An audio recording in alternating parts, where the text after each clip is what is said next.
예수님이 십자가에 죽으시고 아리마대 요셉의 무덤에 묻힌 지 사흘이 지났어요. 그때 전해진 가장 놀라운 소식은 바로 예수님께서 다시 살아나셨다는 것이었습니다. 막달라 마리아가 예수님의 부활의 첫 번째 증인이고 베드로와 요한이 달려가서 예수님의 무덤이 비어 있다는 사실을 확인했습니다.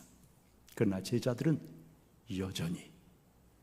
여전히 두려움에 사로잡혀 19절에 보니까 제자들이 유대인들을 두려워하여 모인 곳에 문들을 닫았더니 모든 문들을 꼭꼭 걸어 잠그고 그리고 두려움에 떨며 그 방 안에 몸을 숨기고 있었습니다.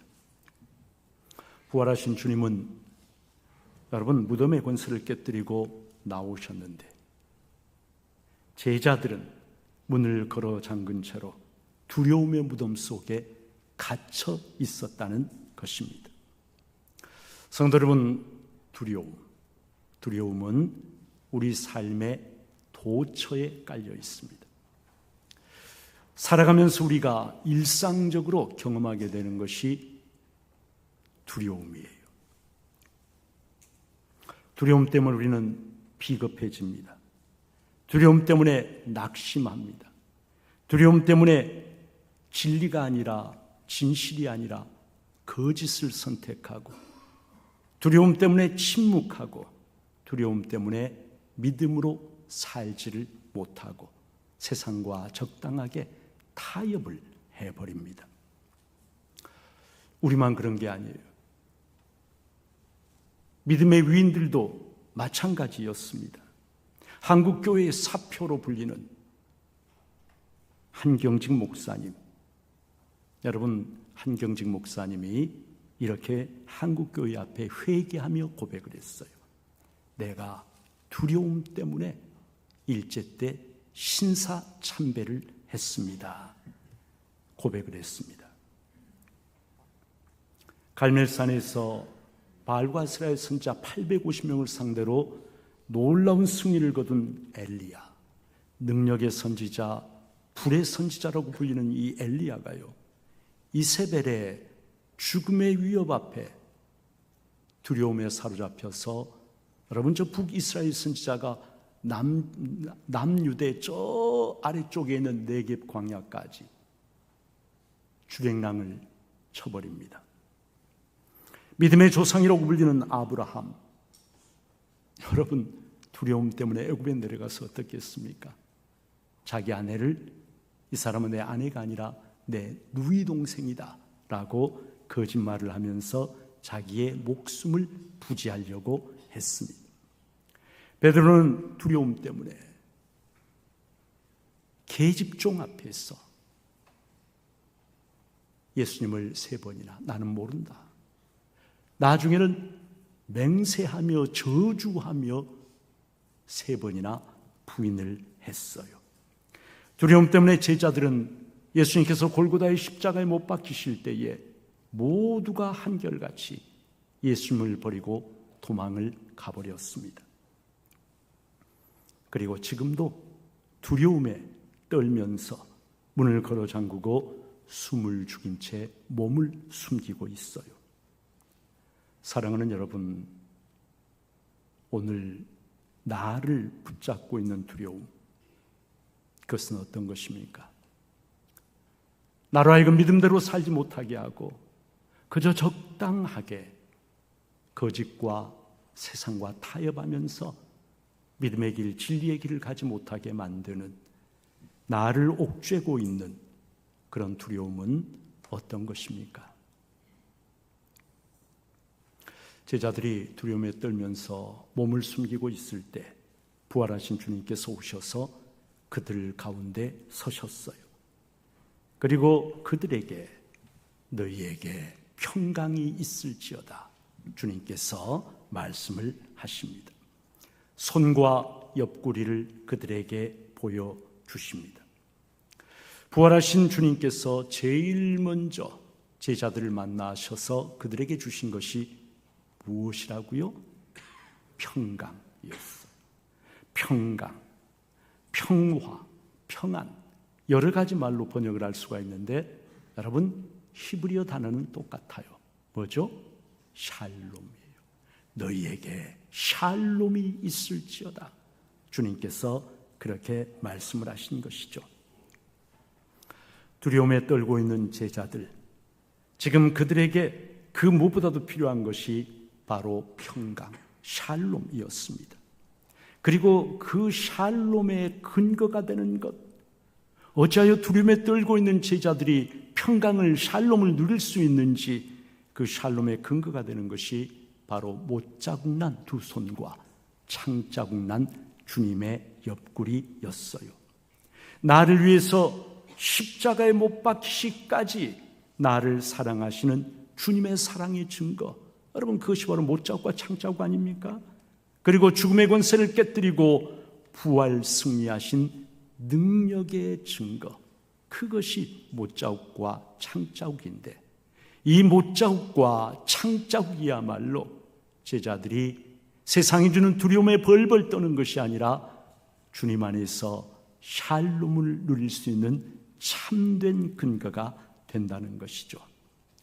주님께서 십자가에 죽기까지 나를 사랑하시고, 그리고 여러분 십자가의 못자국, 영원히 지워지지 않는 그 사랑의 흔적이 영원히 남아있는 그 손으로 내 인생을 꽉 붙잡고 계신다는 것을 내가 확신한다면, 내가 그것을 정말 믿는다면, 여러분 우리는 삶에 어떤 일이 닥쳐도 샬롬을, 평강을 누릴 수가 있을 것입니다.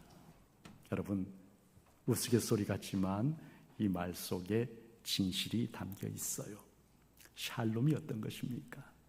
참된 샬롬이 어떤 것입니까? 죽을 놈, 죽을 수밖에 없었던 내가, 영원히 죽을 수밖에 없었던 내가 예수 믿고 영원히 사는 사람이 되었으니, 여러분 이것이 바로 샬롬 아니겠어요?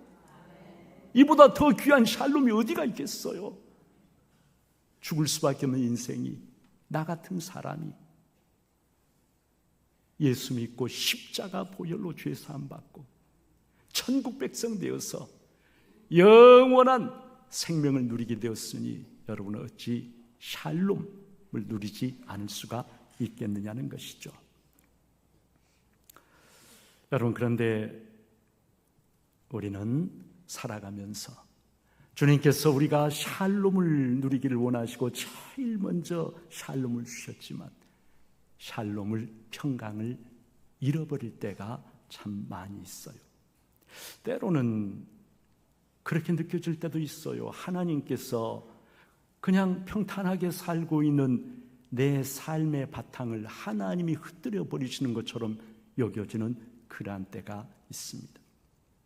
갑자기 그동안에 별 무리 없이 그냥 평탄하게 그냥 살아왔는데 어느 순간에 삶의 질서가 무너지고 모든 것이 뒤죽박죽 엉망이 되어버리고, 그리고 평강이 아니라 낙심과 두려움이 내 마음을 가득하게 채우는 그런 때가 인생에 있다는 것이죠.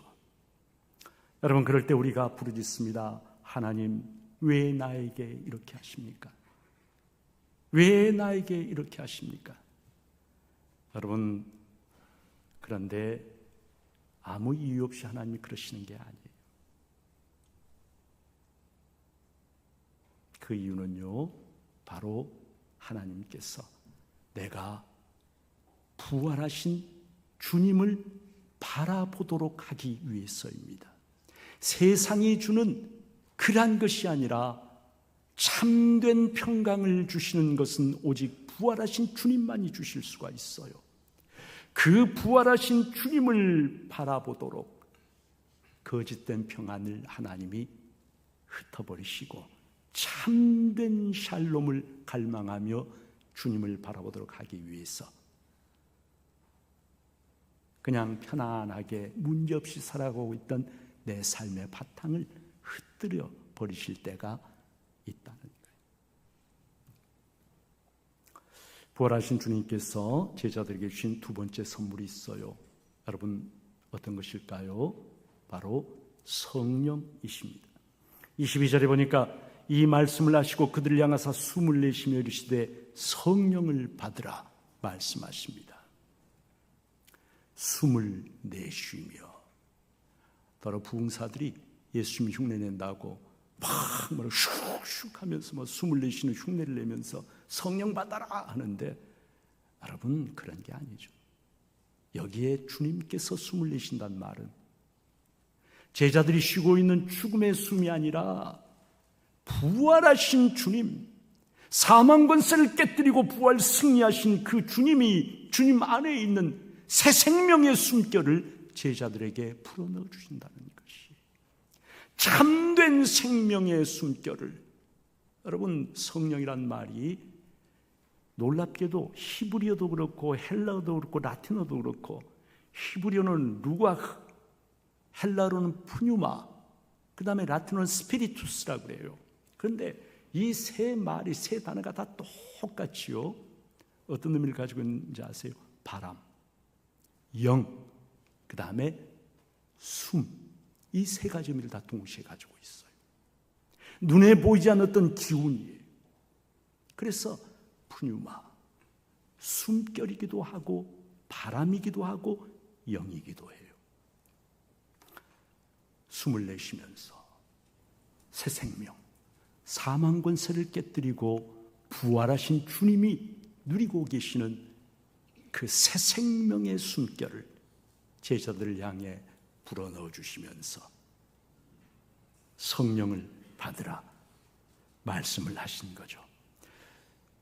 여러분 성령은 바로 예수를 믿는 내 안에 운행하시는 주님의 새 생명의 숨결입니다. 주님의 새 생명의 숨결, 성령께서 내 안에 운행하고 계시기 때문에 나는 죽는 존재가 아니라 참 생명, 영원한 생명을 소유한 그런 존재가 되는 것이죠.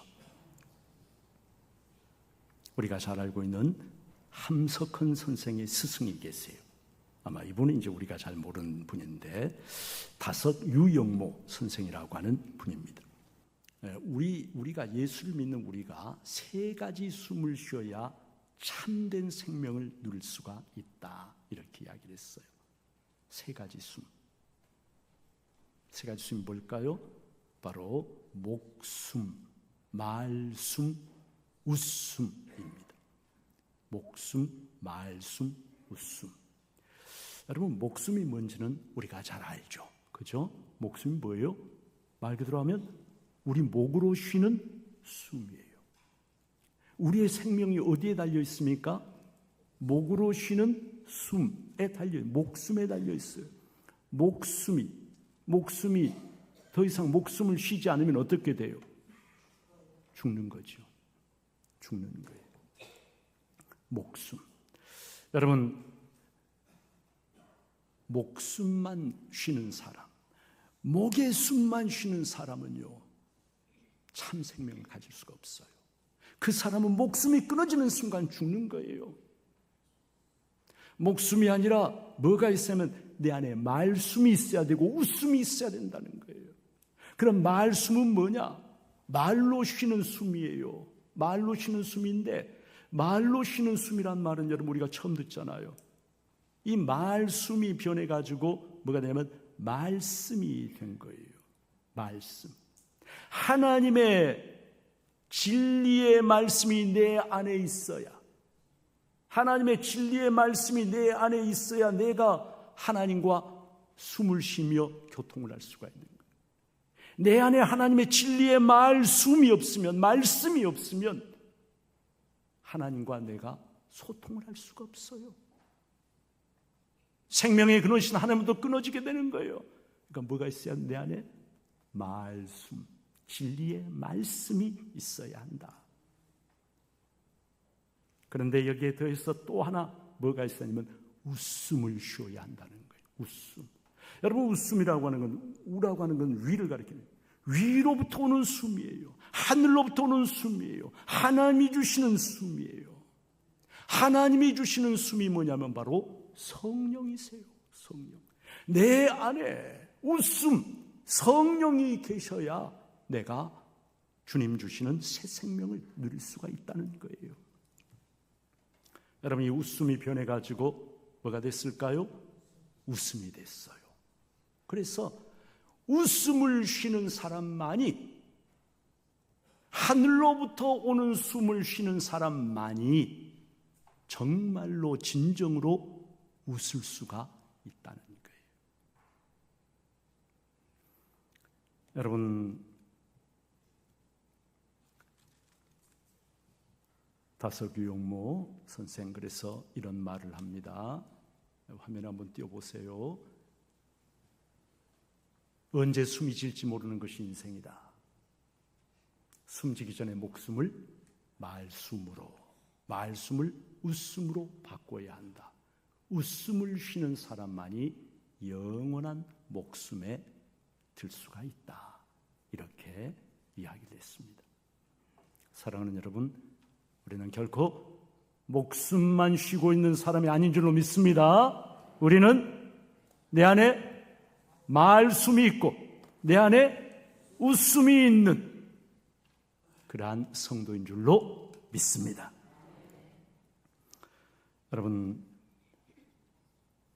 부활의 새 생명의 기운이 제자들에게 흐르도록 두려움에 포박된 그들의 영혼에 흘러서 그들이 이제는 하늘의 웃음을 쉬면서 참된 생명을 누리는 사람들이 되도록 하기 위해서 주님께서 주님의 숨, 새 생명의 숨을 그들을 향해서 불어주시면서 성령을 받으라 말씀을 하신 거예요. 우리 중부의 모든 성도님들이 주님의 새 생명의 숨결, 성령이 내 안에 운행하시고 역사하시는 웃음을 쉬는 복된 성도들 다 되시기를 주님의 이름으로 축복합니다. 세 번째로 주님은 제자들에게, 여러분 오늘 성경에 보니까 놀라운 영적 권세를 그들에게 주십니다. 23절, 너희가 누구의 죄든지 사하면 사해 줄 것이요 누구의 죄든지 그대로 두면 그대로 있으리라. 부활하신 주님께서는요, 그 보잘것없는 제자들, 비겁한 제자들, 두려움에 벌벌 떨고 있는 제자들, 주님을 버리고 부인하고 도망가 버린 그 제자들을 찾아오셔서 그들에게 십자가 보혈의 권세와 능력을 그들에게 고스란히 위임을 해주십니다. 너희가 누구의 죄든지 사하면 사여질 것이요 그대로 두면 그대로 있으리라. 십자가 보혈의 죄사함의 권세와 능력을 보잘것없는 제자들의 손에 넘겨주시면서 여러분 어떻게 하십니까? 그들을 세상으로 보내십니다. 아버지께서 나를 보내신 같이 나도 너희를 보내노라. 어디로요? 세상으로. 뭐하러요? 나아가서 부활의 증인이 되도록, 새 생명의 증인으로 살도록, 천국 복음을 온 세상에 전파하도록 나도 너희를 보내노라. 빈손으로 보내시지 않습니다. 세 가지를 주어서 보내십니다. 뭘 주어서? 평강을 주시고, 뭘 주어서? 성령을 주시고, 뭘 주어서? 영적 권세를 주셔서 가라! 온 세상에 이 새 생명의 복음을 전하라라고 우리를 보내십니다. 성도 여러분, 우리가 조금 있다가 찬송가 171장을 부를 터인데, 이 171장은 원래 영어 가스펠송이에요. 이 원제가 뭐냐면 Because he lives, 그가 살아계시기 때문에, 이게 원제입니다. 원래 제목이에요. 영어 가사, 1절 영어 가사 한번 띄워주시기 바랍니다. 살아계신 주, God sent his son, they called him Jesus. 하나님이 그의 아들을 보내셨는데 그는 예수라고 불렸다. He came to love, heal and forgive. 그는 이 땅에 사랑하고 치유하고 용서하기 위해서 오셨다. He lived and died to buy my pardon. 나를 용서하시기 위해 그는 살고 죽으셨다. An empty grave is there to prove my Savior lives. 나의 구주가 살아계신다는 것을 증명하기 위해 An empty grave is there. 빈 무덤이 거기에 있다. 그리고 이제 뒷부분이 후렴이잖아요. 저는 참 언젠가 그 부활절, 이스터 부활절 때 여러분 예루살렘에 가면 가든 툼이라고 예수님의 실제 무덤으로 여겨지는 정원 무덤이 하나가 있어요. 근데 그 가든 툼에 많은 사람들이 모여가지고 저 찬송을 하더라고요. 너무 은혜가 되고 너무 감동이 돼가지고 저 찬양을 잊어버릴 수가 없는데, 여러분 후렴 부분 Because he lives, 그가 살아계시기 때문에 I can face tomorrow, 나는 내일을 맞이할 수 있다. Because he lives, all fear is gone. 그가 살아계시기 때문에 all fear is gone, 모든 두려움이 사라져 버렸다. Because I know he holds the future. 주님께서 나의 미래를 붙잡고 계신 것을 알기 때문에 And life is worth the living just because he lives. Just because he lives. 그가 살아계시기 때문에, 바로 그 이유 때문에 Life is worth the living. 삶은 살만한 가치가 있다. 내 인생, 여러분 모든 것이 죽음으로 끝나버리고 무덤으로 끝나버린다면 얼마나 허무합니까만은 Just because he lives, 그가 살아계신다는 그 이유 때문에 내 인생은 살만한 가치가 있는 인생이라고 노래를 하는 거예요. 사랑하는 여러분, 때로 우리는 상처를 받고 쓰러집니다. 때로는 두려움 때문에 무너집니다. 때로 우리는 한없이 연약한 존재로 나 자신조차 나를 사랑할 수 없는 그러한 모습을 보일 때가 있어요.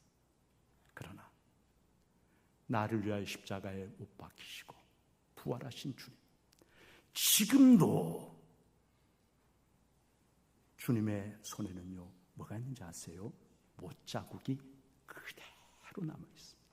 주님의 옆구리에는요 창자국이 그대로 남아있습니다. 왜요? 그 못자국과 창자국은 단순한 못자국과 창자국이 아니라 나를 향한 주님의 영원한 사랑의 증거이기 때문에 그렇습니다. 그 주님께서, 부활하신 주님께서, 지금도 살아계신 그 주님께서 내 인생을 붙잡고 계시기 때문에 때로는 상처를 입고 넘어지지만 예수 믿는 사람은요 다시 일어나요. 예수 믿는 사람은요 두려움을 떨쳐내고 그리고 믿음의 길로 걸어갑니다. 왜요? 부활하신 그분이 나를 붙잡고 계시기 때문에 그런 거예요. 이 세상에 상처받지 않고 살아간 사람 아무도 없어요. 이 세상에 두려움을 느끼지 않고 살아간 사람도 아무도 없어요. 다 그래요. 그러나 어떤 사람은 상처받고 쓰러져 버리고 두려움 때문에 꼼짝 못하고 무너져 버리지만 부활하신 주님, because he lives, 그가 지금도 살아계시기 때문에, 그가 내 삶을 못자국난 그 손으로 붙잡고 계심을 내가 믿기 때문에 그 사람은요 다시 일어섭니다. 그리고 믿음의 길로 나아가고 마침내 여러분 승리하는 인생을 살게 되는 것입니다. 바로 우리 중부의 모든 성도님들이 부활하신 주님 못자국난 그 손 꼭 붙잡고 그 주님 때문에, 오늘도 나와 함께 하시는 살아계신 그 주님 때문에 승리하시는 복된 성도들 다 되시기를 주님의 이름으로 축복합니다.